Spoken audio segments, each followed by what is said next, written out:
오늘 우리는 9번째로 온라인 예배를 드리고 있습니다.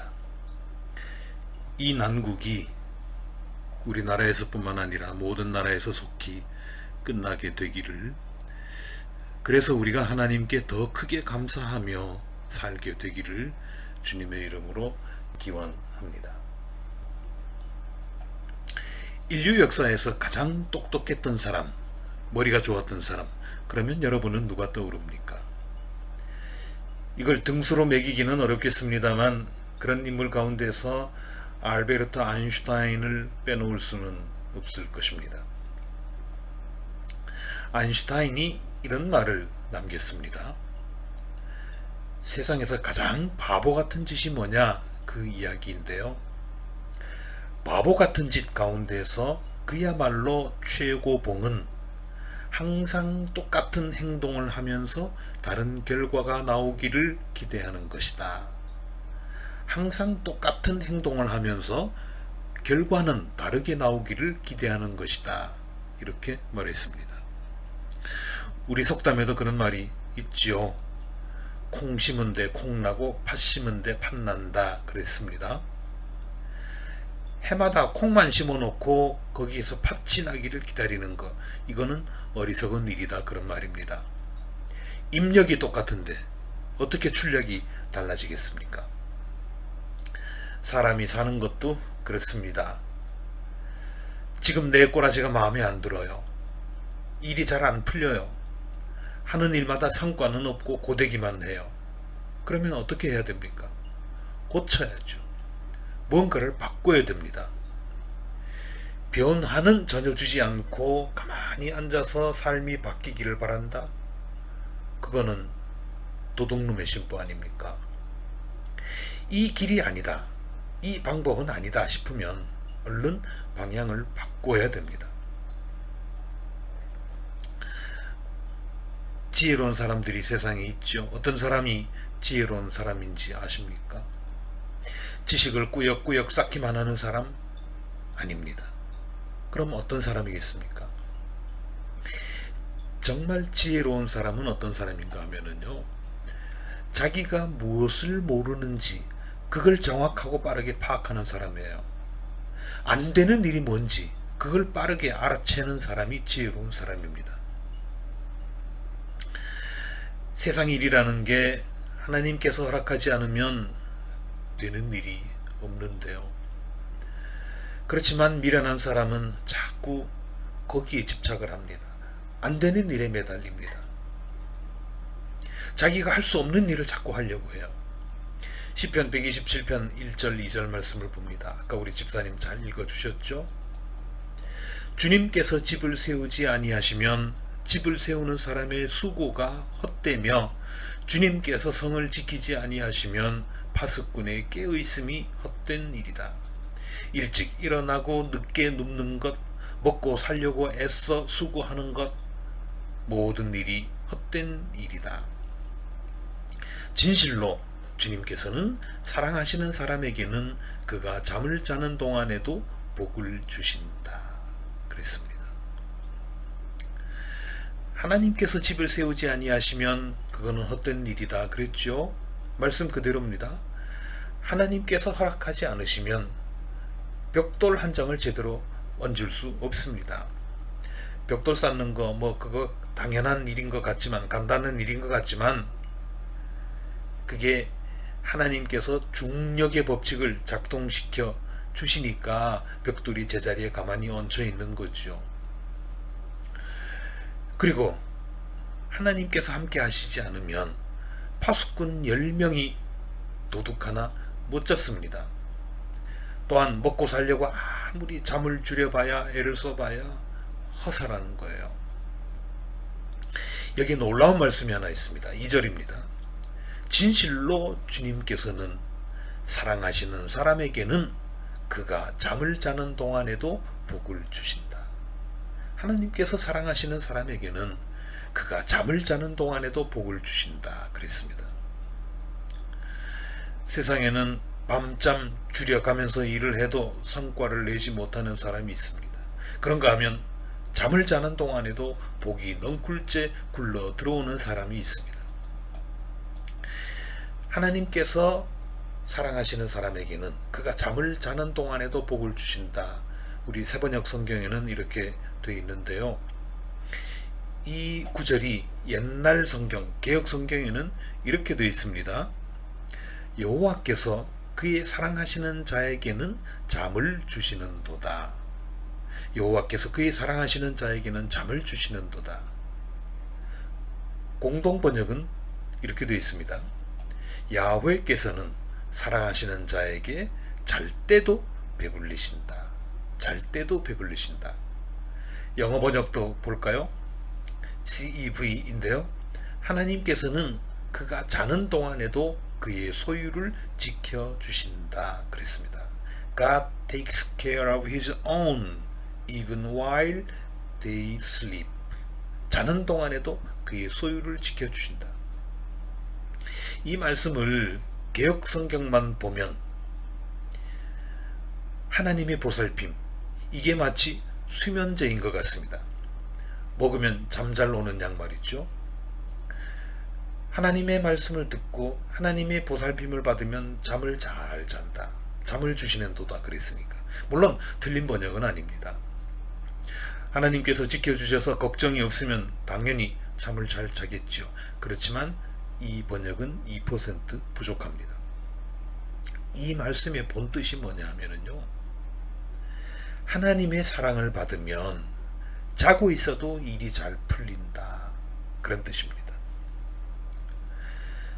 왜 그런 말 있지 않습니까? 자고 일어났더니 신분이 바뀌어 있더라. 자고 일어났더니 세상이 뒤집혀 있더라. 자고 일어났더니 모든 문제가 다 해결되어 있더라.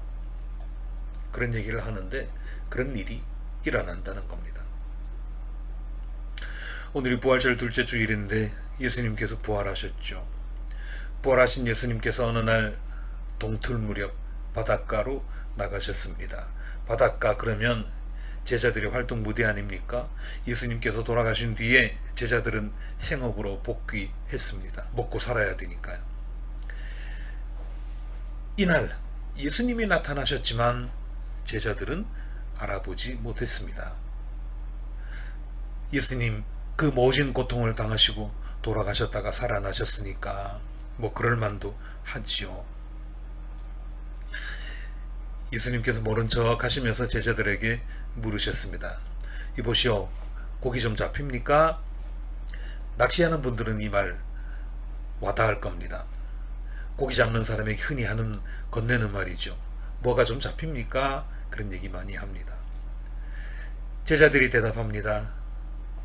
아이고, 고기 그림자도 안 보이네요. 그때 예수님께서 이렇게 말씀하셨습니다. 그물을 배 오른쪽에 던져보지 그러세요. 그러면 잡힐 것 같은데? 그동안 제자들은 허탕마치고 있었기 때문에 시키는 대로 했습니다. 그런데 이게 웬일입니까? 고기가 어마어마하게 걸렸습니다. 그물을 끌어올릴 수조차 없었다고 성경은 기록하고 있습니다. 근데요, 사실 베드로도 그렇고 예수님의 제자들이 대부분 고기 잡는 일로 잔뼈가 굵은 사람들 아닙니까? 전문가들이에요. 그런데도 그렇게 헤매고 있었던 겁니다. 일이 안 되려고 하면 안 되는 거예요. 사실 예수님은 고기 잡는 일에는 거의 문외한이죠. 그렇지만 어업에 고기 잡는 전문가들보다 예수님의 안목이 옳았다는 것이 증명되지 않았습니까? 이상하죠.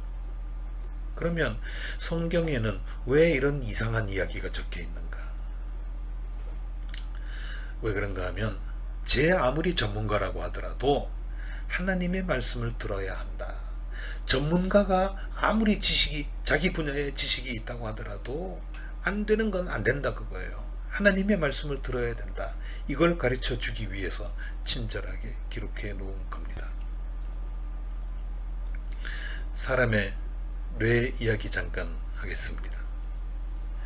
성인, 다 큰 사람의 뇌에는 대략 860억 개 정도의 신경세포가 있다고 합니다. 신경세포, 이걸 뉴런이라고 부른다고 그러네요. 뉴런은 대략 100조 뭐 상상할 수도 없는 숫자입니다만은 100조 개 정도의 시냅스로 서로 연결되어 있다고 합니다. 시냅스, 신경 접합부라고 되어 있는데요. 이 숫자가 얼마만한 숫자냐 하면 지구 전체에 있는 모래알보다도 훨씬 많은 수치라고 합니다. 무지막지한 연결 체계지요. 그런데 우리는 일생 동안 그거를 아주 극소량만 사용한다는 거 아닙니까? 사람의 이성은 1초에 최대 8개 정도의 정보를 인식한다고 합니다. 1초에 8개, 그것도 적은 건 아니죠. 째깍 하는 동안에 8개를 팍팍팍팍팍 해서 알아채는 겁니다.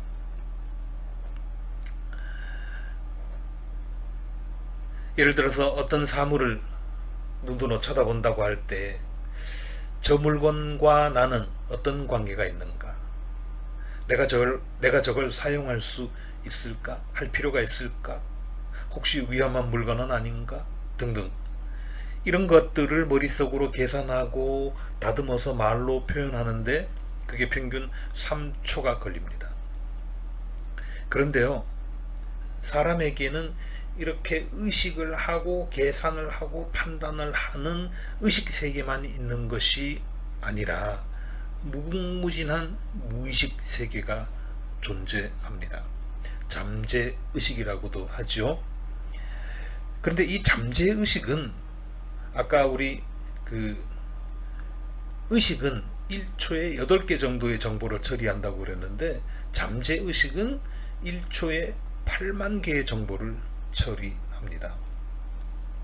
의식세계에서 처리하는 속도보다 10,000배 정도 빠른 겁니다. 참 대단합니다. 이게 이렇게 사람 자체만 놓고 보더라도 의식세계와 무의식의 세계는 그 능력에 있어서 엄청난 차이가 납니다. 그렇다면 사람의 능력과 하나님의 능력, 이거는 숫자로 계산하기 힘들 정도로 그 차이가 크지 않겠습니까? 예를 하나 들어봅시다. 자, 여기 어떤 엄마가 있습니다. 이 엄마는 4살짜리 아들이 노는 걸 보고 있습니다. 아들이 축구를 하는데 아주 사랑스럽게 그윽한 눈길로 지켜보고 있습니다. 근데 아이는 어떻습니까? 경험이 없죠. 세상을 보는 시야도 좁죠. 이에 비해서 엄마는 어떻습니까? 수십 년을 살았습니다. 그동안 많은 경험이 쌓여 있습니다. 덩치도 큽니다. 예견하는 능력도 있습니다. 아이하고는 비교할 수 없는 그런 경험치를 가지고 있는 거예요. 아이가 공을 차는데 몰두하다 보니까 차들이 많이 다니는 차도로 자꾸 나갑니다. 차도에 가까워지는 줄도 모릅니다. 그렇지만 엄마는 어떻습니까? 저게 지금 어떤 상황인지 즉각 알아챌 거 아니에요. 그래서 얘기를 합니다. 야, 그쪽으로 가지마, 위험해. 이렇게 한두 번 조용조용 말하다가 세 번째는 소리를 지르면서 경고합니다. 안 돼, 거기서! 아이가 그 말을 듣고 돌아서면 다행인데 그래도 아이가 말을 듣지 않으면 어떻게 합니까? 잽싸게 달려가서 아들을 낚아채겠죠. 아이는 어리둥절 깜짝 놀랄 겁니다. 영문도 모르면서. 아니, 엄마가 왜 저러지? 왜 이렇게 날 세게 잡아당기지? 전혀 이해하지 못합니다. 이게 인간의 모습입니다. 그래서 우리 조상들이 이런 말을 한 거예요. 어른 말 들으면 자다가도 떡이 생긴다. 어른 말 들으면 자다가도 떡이 생긴다. 근데 천하의 최고 어른은 누굽니까? 하나님이죠. 그렇게 보면 우리 속담하고 성경 말씀하고 아주 똑같습니다. 자, 다시 봅니다. 진실로 주님께서는 사랑하시는 사람에게는 그가 잠을 자는 동안에도 복을 주신다. 잠을 자는 동안에도 복을 주신다. 자다가도 떡이 생긴다. 그렇지 않습니까? 하나님 앞에서 우리는 4살짜리 어린아이보다 못합니다. 우리 딴에는 이성을 가져서 똑똑한 것 같지만 그게 아니에요. 인간의 시야와 하나님의 시야는 상상할 수 없을 정도로 크게 차이가 납니다. 비교 불가입니다. 이러니 우리가 어떻게 해야 하겠습니까? 내 코앞만 보고 살아서는 안 되겠죠. 언제나 하나님의 음성에 귀를 기울여야 됩니다. 하나님의 음성에 귀를 기울인다. 이게 뭐예요? 기도죠. 기도해야 된다는 겁니다. 처음에 말씀드렸죠. 뭔가 열심히 하기는 하는데 일이 자꾸 꼬입니다. 생각대로 안 됩니다. 몸만 고달픕니다. 왜 그럴까요? 한줌거리도 안 되는 인간의 이성에만 의지하고 살아서 그랬습니다. 그렇다면 어떻게 해야 됩니까? 바꿔야죠.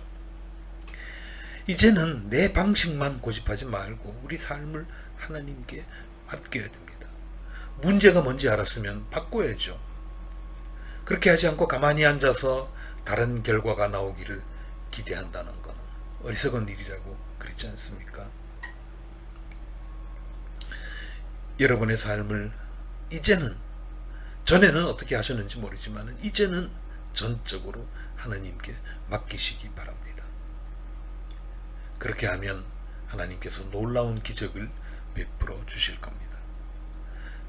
잠을 자고 있어도 복덩이들이 마구마구 굴러 들어올 것입니다. 그와 같은 은혜가 저와 여러분 위에 영원토록 함께 하시기를 주님의 이름으로 축복합니다.